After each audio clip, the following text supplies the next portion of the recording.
ओम नमः शिवाय। शिव पुराण श्री रुद्र संहिता तृतीय खंड 22वां अध्याय।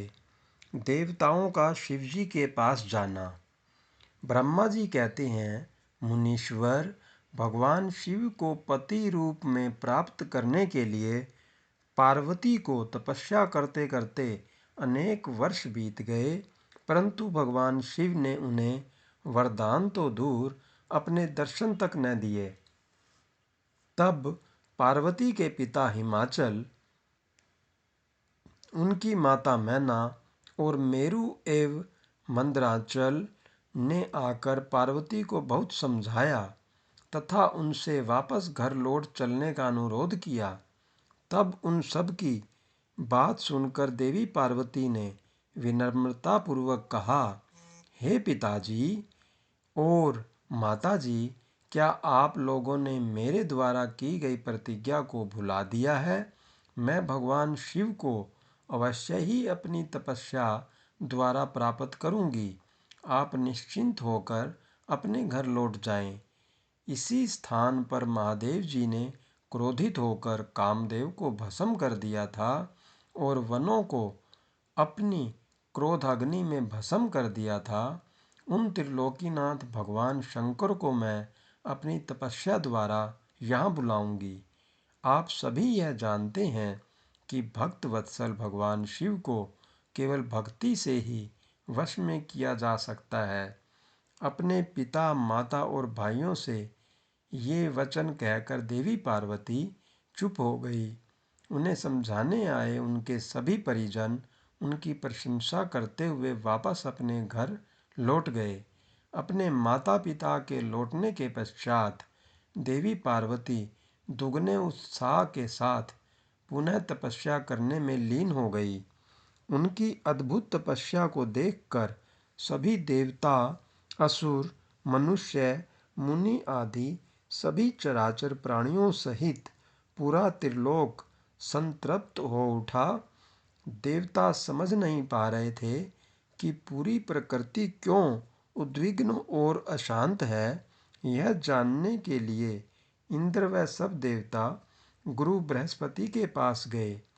तत्पश्चात वे सभी मुझ विधाता की शरण में सुमेरु पर्वत पर पहुँचे।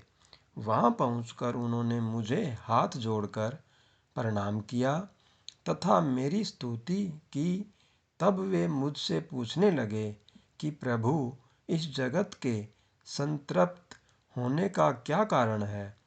उनका यह प्रश्न सुनकर मैंने त्रिलोकीनाथ भगवान शिव के चरणों का ध्यान करते हुए यह जान लिया कि जगत में उत्पन्न हुआ दाह देवी पार्वती द्वारा की गई तपस्या का ही परिणाम है। अतः सब कुछ जान लेने के उपरांत मैं इस बात को श्री हरि विष्णु को बताने के लिए देवताओं के साथ क्षीर सागर को गया। वहाँ श्री हरि सुखद आसन पर विराजमान थे। मुझ सहित सभी देवताओं ने विष्णु जी को प्रणाम कर उनकी स्तुति करना आरंभ कर दिया। तत्पश्चात मैंने श्री हरि से कहा, हे हरि, देवी पार्वती के उग्र तप से संतृप्त होकर हम सभी आपकी शरण में आए हैं। हम सब की रक्षा कीजिए। भगवान, हमें बचाइए। हमारी करुणा पुकार सुनकर शेष शैया पर बैठे श्री हरि बोले, आज मैंने देवी पार्वती की इस घोर तपस्या का रहस्य जान लिया है, परंतु उनकी इच्छा को पूरा करना हमारे वश की बात नहीं है। अतः हम सब मिलकर त्रिलोकीनाथ भगवान शिव के पास चलते हैं। केवल वे ही हैं जो हमें इस विकट स्थिति से उबार सकते हैं।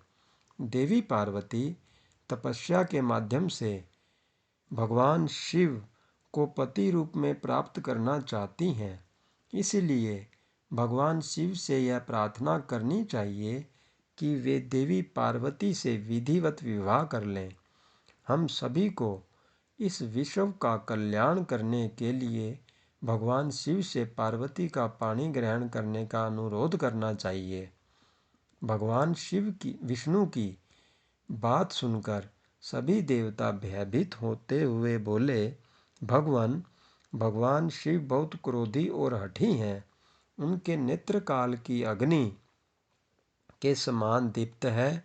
हम भूलकर भी भगवान शंकर के पास नहीं जाएंगे। उनका क्रोध सहा नहीं जाएगा। उन्होंने कामदेव को भस्म कर दिया था। हमें डर है कि कहीं क्रोध में वे हमें भी भस्म न कर दें। हे नारद, इंद्र आदि देवताओं की बात सुनकर लक्ष्मीपति श्रीहरि बोले, तुम सब मेरी बातों को ध्यानपूर्वक सुनो। भगवान शिव समस्त देवताओं के स्वामी और भयों का नाश करने वाले हैं। तुम सबको मिलकर कल्याणकारी भगवान शिव की शरण में जाना चाहिए। भगवान शंकर पुराण पुरुष, सर्वेश्वर और परम तपस्वी हैं। हमें उनकी शरण में जाना ही चाहिए। भगवान विष्णु के इन वचनों को सुनकर सब देवता त्रिलोकीनाथ भगवान शिव का दर्शन करने के लिए उस स्थान की ओर चल पड़े जहाँ महादेव जी तपस्या कर रहे थे। उस मार्ग में ही देवी पार्वती उत्तम तपस्या में लीन थी। उनके तप को देखकर सभी देवताओं ने प्रसन्नतापूर्वक उन्हें दोनों हाथ जोड़कर नमस्कार किया। तत्पश्चात उनके तप की प्रशंसा करते हुए मैं, श्री हरि, विष्णु और अन्य देवता भगवान शिव के दर्शनार्थ चल दिए। वहाँ पहुंचकर हम सभी देवता कुछ दूरी पर खड़े हो गए और हमने तुम्हें भगवान शिव के करीब यह देखने के लिए भेजा कि वे कुपित हैं या प्रसन्न। नारद, तुम भगवान शिव के परम भक्त हो तथा उनकी कृपा से सदा निर्भय रहते हो, इसीलिए तुम भगवान शिव के निकट गए तथा तुमने उन्हें प्रसन्न देखा। फिर तुम वापस लौटकर हम सभी के पास आए तथा उनकी प्रसन्नता के बारे में हमें बताया। तब हम सब भगवान शिव के करीब गए। भगवान शिव सुखपूर्वक प्रसन्न मुद्रा में बैठे हुए थे। भक्त वत्सल भगवान शिव चारों ओर से अपने गुणों से घिरे हुए थे और तपस्वी का रूप धारण करके योगपट पर आसीन थे।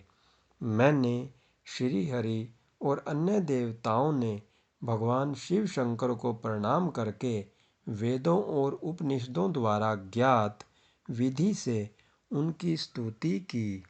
ओम नमः शिवाय। कृपया लाइक करें, शेयर करें और कमेंट करें। अगर आपको कोई विशेष कथा सुननी हो तो उसके बारे में कृपया कमेंट करें और यह भी बताएं कि आपको यह कथा कैसी लगी। इसके लिए भी कमेंट करें। धन्यवाद। जय श्री राम, जय हनुमान।